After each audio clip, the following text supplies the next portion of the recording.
Hello दोस्तों, नमस्कार। मैं भी आप सभी का एक बार फिर से बहुत बहुत स्वागत करता हूं आपके अपने इस यूट्यूब परिवार में। तो आप सब कैसे हैं? उम्मीद करता हूं आप सब अच्छे होंगे, स्वस्थ होंगे और आप सभी की आरआरबी ग्रुप डी एग्जाम 2025 की तैयारी बहुत अच्छी तरीके से चल रही होगी। तो साथियों, रेलवे ग्रुप डी भर्ती 2025 57 दिन चैलेंज का आज छठा दिन होने वाला है। जीके साइंस के दमदार प्रश्न आज की सेशन में डिस्कस करेंगे। टोटल 55 क्वेश्चन को डिस्कस करेंगे और आप सभी का सही करने का टारगेट 55 क्वेश्चन में से 35 क्वेश्चन रहने वाले हैं। तो जैसा कि इस समय रेलवे ग्रुप डी भर्ती कोर्ट में केस चल रही है, जिसका अंतिम फैसला 26 मई को आने वाली है। तो साथ ही ये चैलेंज 25 मई तक कंप्लीट होगी।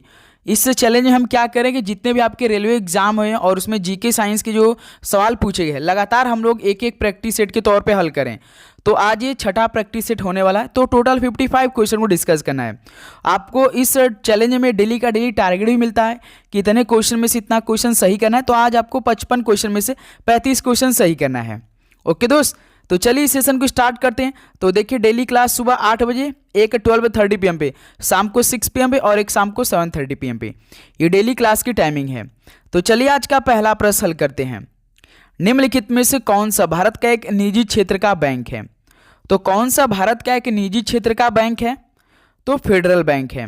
ऑप्शन भी यहाँ से आपका बिल्कुल राइट आंसर हो जाएंगे। बैंक ऑफ बड़ौदा सार्वजनिक बैंक है, पंजाब नेशनल बैंक भी एक सार्वजनिक बैंक है और यूसीओ बैंक भी एक सार्वजनिक क्षेत्र का बैंक है, लेकिन फेडरल बैंक निजी क्षेत्र का बैंक है। चलिए नेक्स्ट अगला सवाल बताइए। Question number 2। प्रचंड चक्रवाती तूफान फनी ने उड़ीसा को किस वर्ष में प्रभावित किया था? जो प्रचंड चक्रवाती तूफानी है फानी, इसने उड़ीसा को किस वर्ष में प्रभावित किया था? तो 2019 में किया था। ऑप्शन यहाँ सबका क्या हो जाएगा दोस्त? बिल्कुल राइट आंसर हो जाएंगे। ओके, चलिए नेक्स्ट अगला सवाल बताइए। Question number 3। निम्नलिखित में से किस द्वीप के दक्षिणी भाग में इंदिरा पॉइंट स्थित है? किस द्वीप के दक्षिणी भाग में इंदिरा पॉइंट स्थित है? मोस्ट इंपॉर्टेंट सवाल है भाई ये। तो ग्रेट निकोबार द्वीप में स्थित है। ऑप्शन यहाँ से क्या हो जाएगा आपका? बिल्कुल राइट आंसर हो जाएंगे। चलिए अगला सवाल बताइए आप लोग। क्वेश्चन नंबर 4 क्या दे रखा है? मैंग्रोव कहाँ उगते हैं? बताइए, मैंग्रोव कहाँ पर उगते हैं? किस क्षेत्र में मैंग्रोव वन उगते हैं? तो तटीय क्षेत्र में उगते हैं। बी ऑप्शन क्या हो जाएगा इस साल का? बिल्कुल राइट आंसर हो जाएंगे। चलिए नेक्स्ट अगला सवाल बताइए आप लोग। Question number 5। जवाहरलाल नेहरू का जन्म किस शहर में हुआ था? तो साथी, जवाहरलाल नेहरू का जन्म तो 14 नवंबर 1889 को हुआ था, लेकिन आपसे पूछ रहा है किस शहर में हुआ था। बताइए किस शहर में हुआ था? तो इलाहाबाद में हुआ था। डी ऑप्शन क्या हो जाएगा? बिल्कुल राइट आंसर हो जाएंगे। चलिए अगला बताइए सवाल। क्वेश्चन नंबर 6 का राइट आंसर क्या हो जाएगा? सामाजिक कार्य के लिए लक्ष्मी बरुआ को पद्मश्री किस वर्ष प्रदान किया गया था? सामाजिक कार्य के लिए लक्ष्मी बरुआ को पद्मश्री किस वर्ष प्रदान किया गया था? बताइए। तो 2021 में किया गया था। ऑप्शन से यहाँ इसका हो जाएगा आपका बिल्कुल राइट आंसर हो जाएंगे। चलिए अगला सवाल बताइए। Question number 7। महावीर और उनके अनुयायियों की शिक्षाएं लगभग 1500 ईसा पूर्व किस स्थान पर वर्तमान रूप में लिखी गई थी? बताइए, महावीर और उनके जो अनुयायी हैं, इनकी शिक्षाएं लगभग 1500 वर्ष पूर्व किस स्थान पर वर्तमान रूप में लिखी गई थी? बताइए दोस्त, कहाँ पर लिखी गई थी? तो गुजरात में वाल्भी में लिखी गई थी। ऑप्शन सी यहाँ इसका हो जाएगा आपका बिल्कुल राइट आंसर हो जाएंगे। चलिए अगला सवाल बताइए। Question number 8। Steel authority of India limited का गठन किस वर्ष हुआ था? बताइए, steel authority of India limited का गठन किस वर्ष हुआ था? यदि साथी मान के चलिए आपके पेपर में देखिए जीके और साइंस की मिलाकर टोटल 45 क्वेश्चन आएंगे। यदि आपको बिल्कुल ऐसा 55 क्वेश्चन मिल जाता है तो आप कितना सही सॉल्व करते हैं? 45 क्वेश्चन आपको डिट्टू यही मिल जाता है तो आप अपने ऑफिशियल पेपर में कितना स्कोर कर पाएंगे, ये भी आप लोग जरूर चेक कीजिएगा अपने आप को। ओके, 25 मई को आपका डायरेक्ट आरआरबी ग्रुप डी का एग्जाम डेट आएगा, फैसला नहीं आएगा। फैसला तो आएगा, उसके साथ ही एग्जाम डेट भी आएगा, ये आप लोग चेक कीजिएगा, या उससे पहले ही आ सकता है। Steel authority of India limited का गठन किस वर्ष में हुआ था? तो 1973 में हुआ था। ऑप्शन से यहाँ से आपका बिल्कुल राइट आंसर हो जाएंगे। चलिए अगला सवाल बताइए। Question number 9। भारत के संविधान में संशोधन करने की संसद की शक्ति किस में स्थापित एक संविधान निर्मात्री शक्ति है? बताइए, भारत के संविधान में संशोधन करने की संसद की शक्ति किसमें स्थापित एक संविधान निर्मात्री शक्ति है? तो भाई 24वां संशोधन अधिनियम में है। ऑप्शन यहाँ सबका क्या हो जाएगा? बिल्कुल राइट आंसर हो जाएंगे। चलिए अगला सवाल बताइए, क्वेश्चन नंबर 10। गंगा नदी की लुप्त प्राय नदी क्यों कहा जाता है? इसका प्राथमिक कारण क्या है? गंगा नदी की लुप्त प्राय नदी क्यों कहा जाता है? इसका प्राथमिक कारण क्या है बताइए। तो इसका प्राथमिक जो कारण है, इस पर बहुत सारे बांध हैं। ऑप्शन सी यहाँ सबका बिल्कुल राइट आंसर हो जाएंगे। ओके, चलिए नेक्स्ट अगला सवाल बताइए, क्वेश्चन नंबर 11। भारतीय संविधान का कौन सा अनुच्छेद भारत के सर्वोच्च न्यायालय को परामर्शी अधिकार क्षेत्र प्रदान करता है? भारतीय संविधान का कौन सा अनुच्छेद भारत के सर्वोच्च न्यायालय को परामर्शी अधिकार क्षेत्र प्रदान करता है? तो अनुच्छेद 143 करता है। यहाँ से ऑप्शन सी बिल्कुल ठीक हो जाएगा। चलिए नेक्स्ट अगला सवाल बताइए, क्वेश्चन नंबर 12। भारत में पंचवर्षीय योजना के संदर्भ में 1966 से लेकर 1969 की अवधि किसके लिए जानी जाती है? हमने आपको बहुत अच्छा तरीके से डिटेल में बताया दोस्त कि बताइए कि 1966 से लेकर 1969 की अवधि किसके लिए जानी जाती है पंचवर्षीय योजना में? तो साथ ही याद रखिए 3 वार्षिक योजना के रूप में जाना जाता है। ऑप्शन यहाँ से डी क्या हो रहा है? बिल्कुल राइट आंसर हो जाएंगे। ओके, चलिए नेक्स्ट अगला सवाल बताइए, क्वेश्चन नंबर 13। एनी बेसेंट ने बनारस में केंद्रीय हिंदू कॉलेज की स्थापना की, जिसे बाद में उन्होंने किसको सौंप दिया? बताइए दोस्त। एनी बेसेंट ने बनारस में केंद्रीय हिंदू कॉलेज की स्थापना की थी, जिसे बाद में उन्होंने मदन मोहन मालवीय को सौंप दिया था। उसके बाद साथ ही जो बनारस हिंदू विश्वविद्यालय बीएचयू की स्थापना कब हुई थी? तो 1916 में हुई थी। किसने किया था? मदन मोहन मालवीय जी ने किया था।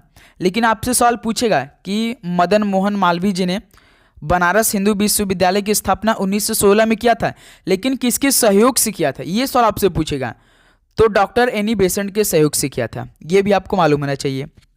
चलिए अगला सवाल बताइए, क्वेश्चन नंबर 14। संवैधानिक अनुच्छेद 243 ग के अंतर्गत पंचायत की संरचना के निर्णय कौन करता है? संवैधानिक अनुच्छेद 243 ग के अंतर्गत पंचायत की जो संरचना है, इसका निर्णय कौन करता है? तो राज्य का विधानमंडल करता है। बी ऑप्शन यहाँ सबका बिल्कुल राइट आंसर हो जाएंगे। चलिए नेक्स्ट अगला सवाल बताइए, क्वेश्चन नंबर 15।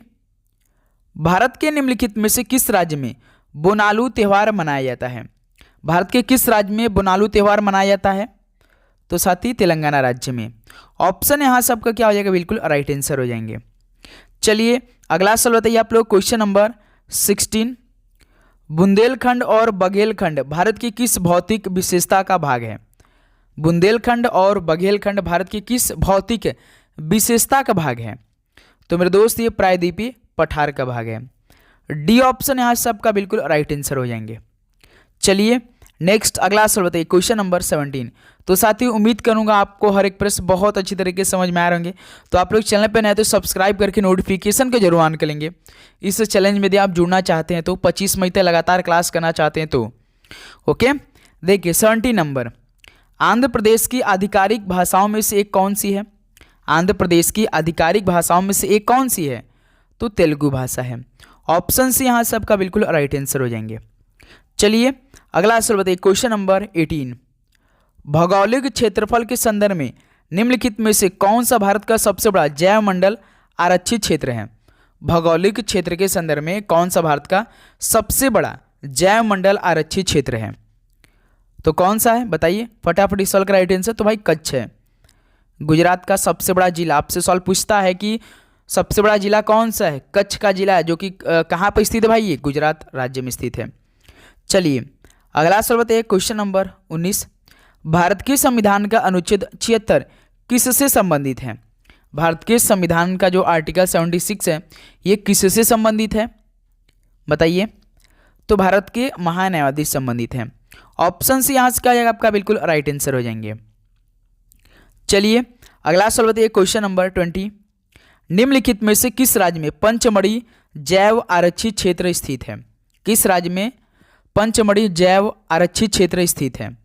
तो ये एमपी में स्थित यानी मध्य प्रदेश में। ऑप्शन सी यहाँ से क्या हो जाएगा आपका? बिल्कुल राइट आंसर हो जाएंगे।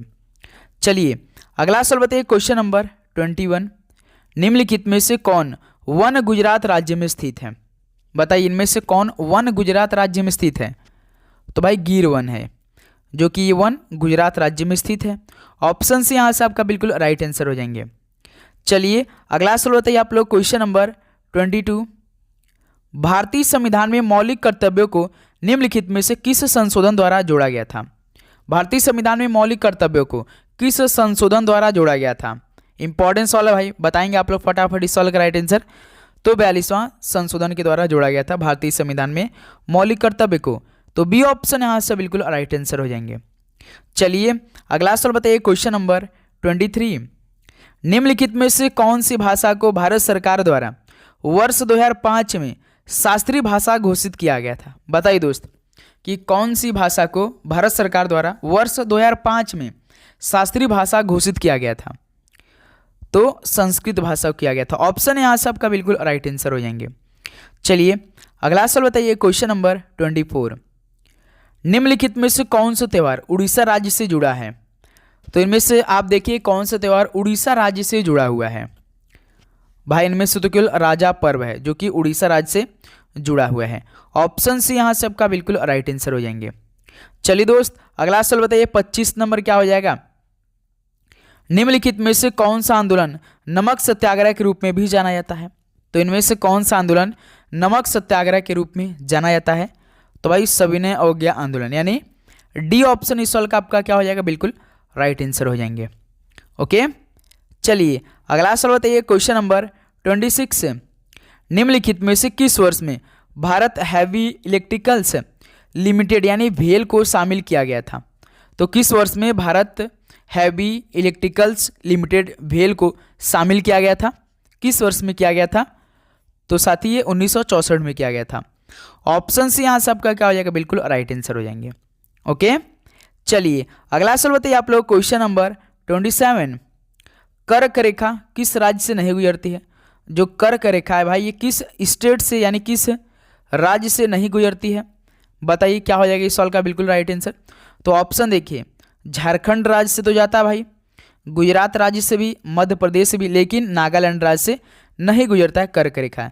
तो यहीं से ये ऑप्शन आपका बिल्कुल राइट आंसर हो जाएंगे। ओके चलिए नेक्स्ट अगला बताइए, क्वेश्चन नंबर 28, पंचायत संविधान का अनुच्छेद 243D किसके बारे में बताता है? पंचायत संविधान का अनुच्छेद 243D किसके बारे में बताता है? तो मेरे दोस्त ये पंचायत में सीटों का आरक्षण से संबंधित है, इसके बारे में बताता है अनुच्छेद 243D।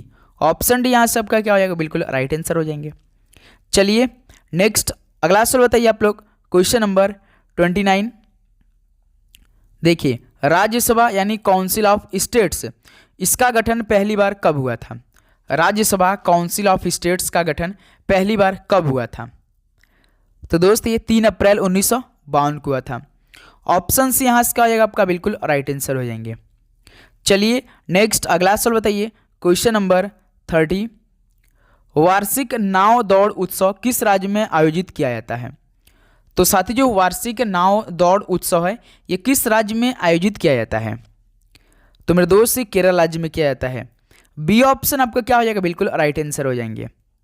चलिए नेक्स्ट अगला सवाल बताइए, क्वेश्चन नंबर 31, उत्तरी पूर्वी क्षेत्रीय भाषा केंद्र कहाँ स्थित है? उत्तरी पूर्वी क्षेत्रीय भाषा केंद्र कहाँ पर स्थित है? तो मेरे दोस्त ये गुवाहाटी राज्य में स्थित है। ऑप्शन ए बिल्कुल राइट आंसर हो जाएंगे। बताइए कौन कौन आरआरबी ग्रुप डी का फॉर्म गुवाहाटी से भरा है? वहाँ का कट ऑफ कम देखकर काफ़ी तो ऐसा आपको मिलेंगे कि बताएंगे गुवाहाटी में मतलब आप हिंदी बोलेंगे तो वहाँ पे हिंदी को थोड़ा सा मान्यता कम दिया जाता है, वहाँ पे मतलब कि हेम भाषा से दिखाया जाता है।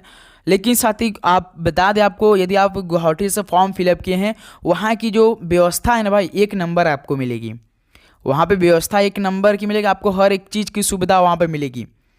ओके थोड़ा सा दूर है लेकिन यहाँ पे कट ऑफ भी कम जाता है। यदि आप फॉर्म यहाँ से अप्लाई किए होंगे तो बहुत सारे स्टूडेंट मिलेंगे जो कि भाई गुवाहाटी से फॉर्म जरूर अप्लाई किए होंगे। तो जहाँ जितने लोग गुवाहाटी से फॉर्म अप्लाई किए हैं उनका यदि निकलता है तो उनको काफ़ी बढ़िया व्यवस्था मिलेगा, टेंशन बिल्कुल भी नहीं लेंगे। थोड़ा सा तो दूर तो पड़ेगा उनको। भारत में किस पंचवर्षीय योजना का मुख्य उद्देश्य गरीबी उन्मूलन था। भारत में किस पंचवर्षीय योजना का जो मुख्य टारगेट था, उद्देश्य था, गरीबी उन्मूलन था। ये तो भाई 5वीं पंचवर्षीय योजना का था। ऑप्शन यहाँ सबके क्या हो जाएगा, बिल्कुल राइट आंसर हो जाएंगे। ओके दोस्त, चलिए अगला सवाल बताइए। क्वेश्चन नंबर 33, 1959 में पंचायती राज व्यवस्था को अपनाने वाला भारत का पहला राज्य कौन सा था? बताइए, 1959 में पंचायती राज व्यवस्था को अपनाने वाला भारत का पहला राज्य कौन सा था? तो भाई ये राजस्थान राज्य था। ऑप्शन सी बिल्कुल राइट आंसर राजस्थान हो जाएगा। चलिए अगला सवाल बताइए। क्वेश्चन नंबर 34, निम्नलिखित में से कौन सी भाषा भारतीय संविधान की 8वीं अनुसूची में उल्लिखित नहीं है? तो कौन सी भाषा भारतीय संविधान की 8वीं अनुसूची में उल्लिखित नहीं है? तो मेरे दोस्त ये अवधि नहीं है। डी ऑप्शन क्या हो जाएगा आपका, बिल्कुल राइट आंसर हो जाएंगे। चलिए नेक्स्ट अगला सवाल बताइए। क्वेश्चन नंबर 35, डैश पर होने वाली प्रार्थनाएं समुदाय मस्जिद में होती है और इन्हें जुम्मा नमाज के रूप में जाना जाता है। जो साथी शुक्रवार पर होती है प्रार्थनाएं समुदाय मस्जिद में, जो कि इन्हें जुम्मा नमाज के रूप में भी जाना जाता है। तो शुक्रवार ऑप्शन सी बिल्कुल राइट आंसर हो जाएंगे। चलिए अगला सवाल बताइए। 36 नंबर क्या हो जाएगी सवाल का राइट आंसर? भारत का मानक याम्योत्तर निम्नलिखित में से किस स्थान से होकर गुजरता है? भारत का जो मानक याम्योत्तर है ये किस स्थान से होकर गुजरता है? जौनपुर, आगरा, मिर्जापुर या कन्नौज से? तो भाई मिर्जापुर शहर से जाता है। ऑप्शन सी बिल्कुल राइट आंसर हो जाएंगे। ओके दोस्त, चलिए नेक्स्ट अगला सवाल बताइए। क्वेश्चन नंबर 37, ओजोन परत के क्षरण में योगदान देने वाला रसायन कौन है? ओजोन परत के क्षरण में योगदान देने वाला रसायन कौन सा है? तो CFCS है भाई, यानी CFCS है, यानी क्लोरोफ्लोरोकार्बन है। ऑप्शन ए यहाँ सबका क्या हो जाएगा, बिल्कुल राइट आंसर हो जाएंगे। ओके चलिए नेक्स्ट अगला सवाल बताइए। क्वेश्चन नंबर 38, भारत के किस राज्य में पीछे हटते मानसून के कारण शीतकालीन वर्षा होती है? बताइए, भारत के किस राज्य में पीछे हटते मानसून के कारण शीतकालीन वर्षा होती है? तो कौन सा स्टेट है दोस्त? तमिलनाडु राज्य है। ऑप्शन यहाँ सबका क्या हो जाएगा, बिल्कुल राइट आंसर हो जाएंगे। चलिए नेक्स्ट अगला नंबर बताइए। क्वेश्चन नंबर 39, निम्नलिखित में से कौन सा त्यौहार असम राज्य से जुड़ा है? कौन सा राज्य त्यौहार जो है कि असम राज्य से जुड़ा है दोस्त? बताइए कौन सा त्यौहार? बिहू तो भाई फेमस देखिए है असम का, तो यही क्या हो जाएगा, ऑप्शन है बिल्कुल राइट आंसर हो जाएंगे।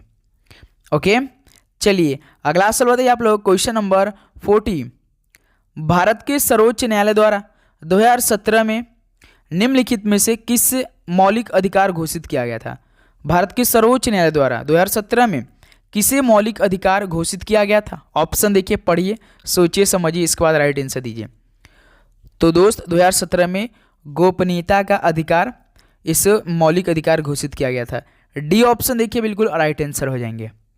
चलिए अगला सवाल बताइए। क्वेश्चन नंबर 41, 1851 में पारसियों के बीच सामाजिक धार्मिक सुधारों के उद्देश्य से निम्नलिखित में से कौन सा पत्रिका प्रकाशित हुई थी?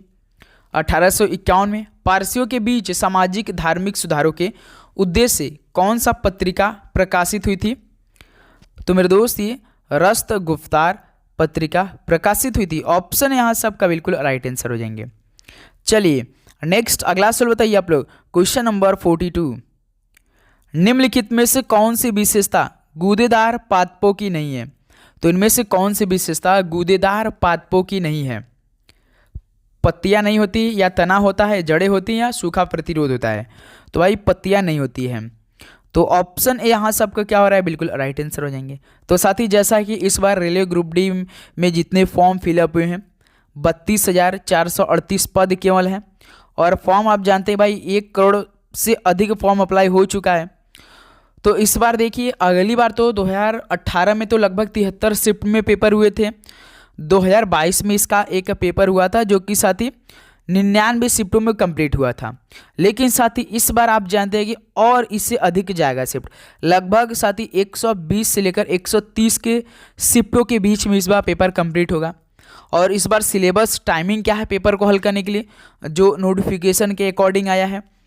पहले तो देखिए 20 क्वेश्चन जीके का रहेगा, और सबसे अधिक रीजनिंग का 30 क्वेश्चन रहेगा, मैथ का 25 क्वेश्चन और 25 क्वेश्चन साइंस का रहेगा। टोटल 100 क्वेश्चन रहेंगे। 100 क्वेश्चन आएंगे और एक क्वेश्चन 1 नंबर, यानी 100 क्वेश्चन 100 नंबर का पेपर रहेगा, प्लस 1/3 का नेगेटिव मार्किंग। यदि आप 3 गलत करेंगे तो एक सही में से कटेगा, यही 1/3 नेगेटिव मार्किंग का सिस्टम है, फंडा है।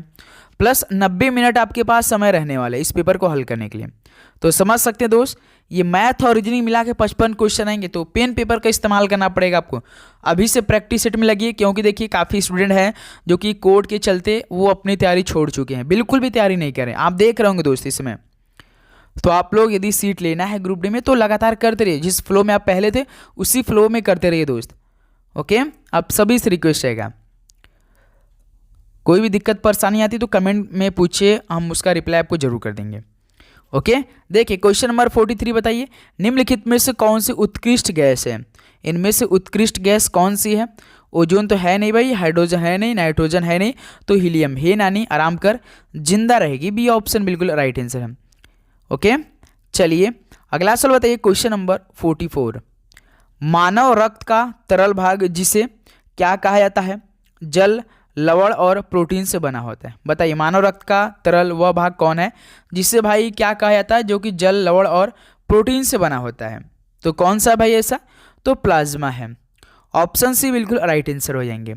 ओके, चलिए अगला सवाल बताइए, क्वेश्चन नंबर 45, आधुनिक आवर्त सारणी में क्रमशः हैलोजन और कार्बन परिवार की वर्ग संख्या क्या है? बताइए दोस्त, हैलोजन और कार्बन परिवार की वर्ग संख्या बताना है आपको, फटाफट बताइए। जैसे हैलोजन H और कार्बन C, तो ये किस परिवार के वर्ग हैं भाई? तो हैलोजन तो देखिए 16 है और कार्बन 14, यानी 16-14। कौन सा ऑप्शन है दोस्त? सी ऑप्शन देखिए आपका बिल्कुल राइट आंसर हो जाएंगे। ओके, तो वर्ग 16, 14, क्या ठीक है इस सवाल का राइट आंसर? भाई साहब आप लोग कहाँ जी रहे हैं? हाइड्रोजन यानी हैलोजन 17 वर्ग में है, कार्बन 14 में है, 17-14 बी ऑप्शन इस सवाल का बिल्कुल राइट आंसर होगा। ओके, 45 का बी ऑप्शन क्या हो जाएगा? बिल्कुल राइट आंसर हो जाएंगे। बहुत अच्छा, आप सभी ने राइट आंसर दिया। चलिए 46 नंबर बताइए, विद्युत अपघटनी विधि द्वारा NaOH बनाने में किस विलयन का प्रयोग किया जाता है? विद्युत अपघटनी विधि द्वारा NaOH बनाने में किस विलयन का प्रयोग किया जाता है? तो भाई ये लवण जल यानी ब्राइन विधि का प्रयोग किया जाता है। बी ऑप्शन इस सवाल क्या हो जाएगा? बिल्कुल राइट आंसर हो जाएंगे। चलिए अगला सवाल बताइए आप लोग, 47 नंबर, विद्युत गीजर में किस ऊर्जा को किस ऊर्जा में परिवर्तित किया जाता है? बताइए दोस्त, फटाफट इस सवाल का राइट आंसर देंगे। तो विद्युत ऊर्जा भाई देखिए, कहाँ गीजर आप विद्युत में लगाते हैं तो वो उष्मा में यानी हीट के रूप में हमें परिवर्तित कर देता है, यानी विद्युत गीजर में साथ ही विद्युत ऊर्जा को उष्मा में परिवर्तित किया जाता है, यानी ऑप्शन ए इस सवाल का बिल्कुल राइट आंसर हो जाएंगे। चलिए 48 नंबर का राइट आंसर बताइए क्या हो जाएगा? निम्नलिखित में से कौन सा आंत से 25 हुई अवशोषित वसा को ले जाता या ले जाती है? बताइए दोस्त, कौन आंत से 25 हुई अवशोषित वसा को ले जाता या ले जाती है? यहाँ पे स नहीं होना चाहिए, क्योंकि 25 हुई और अवशोषित वसा को ले जाता या ले जाती है, तो कौन ऐसा काम करता है भाई? लसिका करता है। तो बी ऑप्शन क्या हो जाएगा? यहाँ सबका बिल्कुल राइट आंसर हो जाएंगे। चलिए अगला सवाल बताइए, क्वेश्चन नंबर 49, नियत ताप पर किसी चालक पर लागू विभवांतर को बढ़ाने पर क्या होता है? नियत ताप पर किसी चालक पर लागू विभवांतर को बढ़ाने पर क्या होता है मेरे दोस्त? तो धारा क्या होता है भाई? डिक्रीज करेगा या इंक्रीज करेगा? तो धारा इंक्रीज कर जाएगा यानी बढ़ती है। ऑप्शन ए यहाँ सबका बिल्कुल राइट आंसर हो जाएंगे। ओके, चलिए 50 नंबर बताइए, प्रतिरोध की एसआई इकाई क्या होती है भाई? प्रतिरोध की एसआई इकाई आपसे पूछ रहा है, क्या होती है? तो दोस्त ओम मीटर होता है। ऑप्शन ए यहाँ से देखिए आपका बिल्कुल ठीक दिया है ऑप्शन। ओके, चलिए नेक्स्ट अगला नंबर बताइए, क्वेश्चन नंबर 51, आधुनिक आवर्त सारणी में कितने समूह और कितने आवर्त हैं? भाई साहब आधुनिक आवर्त सारणी की बात करें, इसमें कितने समूह और कितने आवर्त हैं? पहले समूह की आप बताएंगे, उसके बाद आवर्त की बताएंगे, कितने कितने होते हैं आधुनिक आवर्त सारणी में? तो देखिए 18 समूह और 7 आवर्त है, यानी बी ऑप्शन देखिए बिल्कुल राइट आंसर है। 18-7 बिल्कुल करेक्ट आंसर हो जाएंगे। चलिए नेक्स्ट अगला नंबर बताइए, क्वेश्चन नंबर 52, निम्नलिखित में से कौन सा उत्सर्जन उत्पाद पौधे के पुराने जाइलम में संग्रहित होता है? तो साथी कौन सा उत्सर्जन उत्पाद पौधों के पुराने जाइलम में संग्रहित होते हैं? बताइए। तो रेजिन होते हैं। बी ऑप्शन इस वाला क्या हो जाएगा आपका? बिल्कुल राइट आंसर हो जाएंगे। ओके दोस्त, चलिए नेक्स्ट 53 नंबर बताइए। कार्बन के किस रूप का उपयोग शुष्क स्नेहक के रूप में किया जाता है? कार्बन के किस रूप का उपयोग शुष्क स्नेहक के रूप में किया जाता है? तो मेरे दोस्त ग्रेफाइट का। ऑप्शन यहाँ से क्या हो जाए आपका? बिल्कुल राइट आंसर हो जाएंगे। चलिए 54 नंबर बताइए, क्या हो जाएगा इस सवाल का राइट आंसर? अमीबा में जल की मात्रा बनाए रखने के लिए कौन सी संरचना उत्तरदायी है? अमीबा से साथ ही संबंधित आपके पेपर में एक सवाल आप जरूर मान के चलिए आएगा। 1 से 2 नंबर भी हो सकता है कि आपसे पूछा जा सकता है अमीबा से रिलेटेड कोई ना कोई सवाल। अमीबा में जल की मात्रा बनाए रखने के लिए कौन सी संरचना उत्तरदायी होती है? तो भाई संकुचनशील रिक्तिका होती है। ऑप्शन ए यहाँ सबका क्या हो जाएगा? बिल्कुल राइट आंसर हो जाएंगे। चलिए दोस्त अगला सवाल बताइए, क्वेश्चन नंबर 55। निम्नलिखित में से कौन सी रासायनिक अपक्षय प्रक्रिया नहीं है? तो कौन सी रासायनिक अपक्षय प्रक्रिया नहीं है? तो मेरे दोस्त ऊष्मीय प्रसार नहीं है। तो यहाँ से ऑप्शन सी क्या हो रहे हैं? बिल्कुल राइट आंसर हो जाएंगे। तो साथ ही फाइनली टोटल 55 क्वेश्चन कंप्लीट हो चुके हैं। अब बताइए कि आप सभी का इन 55 क्वेश्चन में से कितना स्कोर रहा? चलिए दोस्त फटाफट अपना अपना स्कोर बताएंगे कि आप सभी ने इन 55 क्वेश्चनों में से कितना स्कोर किया। तो उम्मीद करूँगा दोस्त आपको हर एक प्रश्न बहुत अच्छा लगा होगा और आप इस चैलेंज में जरूर जुड़े होंगे और चैनल पे नए तो सब्सक्राइब करके नोटिफिकेशन को जरूर ऑन कर लिए होंगे, क्योंकि साथ ही सुबह 8 बजे डेली लगातार क्लास और 12:30 PM पे, शाम को 6 PM पे। जो देखिए 12:30 PM पे क्लास चलती है, 12:30 PM पे इसमें तो लाइव क्लास चलती है, प्लस जो शाम को 6 PM पे चलती है ये साथ ही आर्मी अग्निवीर की क्लास चलती है, और शाम को 7:30 PM पे रेलवे ग्रुप डी की रीजनिंग की क्लास चलती है। रीजनिंग इस बार भाई 30 में से 28 का टारगेट हम लेकर चल रहे हैं, तो लगातार प्रैक्टिस सेट को हल करें जैसा कि ग्रुप डी के एग्जाम में रीजनिंग के सवाल पूछे गए थे, बिल्कुल सेम। ओके दोस्त, तो चलिए इस सेशन को यहीं पे सॉल्व करते हैं, मिलते हैं 12:30 PM पे। हो सकता है दोस्त कि आज 12:30 PM वाली क्लास न चले किसी कारणवश। ओके दोस्त, तो शाम को 6 PM मिलेंगे, उसके बाद शाम को 7:30 PM मिलेंगे। तो चलिए दोस्त मिलते हैं नेक्स्ट सेशन में। सभी को जय हिंद, वंदे मातरम। और आप लोग अपनी तैयारी करते रहिए बहुत अच्छी तरीके से, लगातार कुछ ना कुछ तो जरूर पढ़िए दोस्त। इसमें हम देख रहे हैं कई स्टूडेंट अपनी पढ़ाई को बिल्कुल भी ब्रेक दे दिए हैं, बिल्कुल भी नहीं कर रहे हैं, लेकिन आपको ऐसा नहीं करना है दोस्त। लगातार कुछ ना कुछ पढ़ाई करते रहें, लास्ट में डेट आ जाएगा तो आप जल्दी पढ़ेंगे तो तैयारी कुछ भी नहीं होगी, वहीं से दिक्कत हो जाती है। ओके, सभी को जय हिंद, वंदे मातरम। आप लोग तैयारी करते, जय हिंद, जय भारत, धन्यवाद और आपका दिन मंगलमय हो।